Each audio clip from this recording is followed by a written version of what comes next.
द्वारका येथे श्रमिक सेना रिक्षा स्टँडच्या वतीने 78वा स्वातंत्र्य दिन साजरा करण्यात आला। सहाय्यक पोलीस निरीक्षक मुंबई नाका जितेंद्र वाघ यांच्या हस्ते ध्वजारोहण करण्यात आले व रक्तदान शिबिर आयोजित करण्यात आली होती।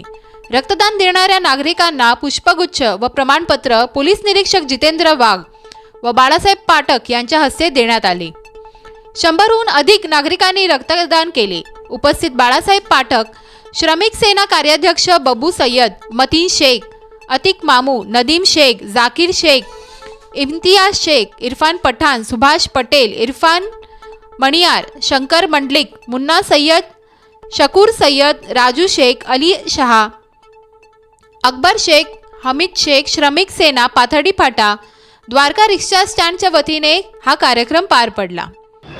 आज भारताच्या स्वातंत्र्याचा 78वा स्वातंत्र्य दिन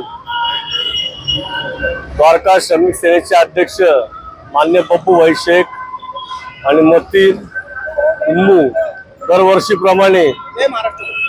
दरवर्षीप्रमाणे त्यांनी अत्यंत उत्साह साजरा केला।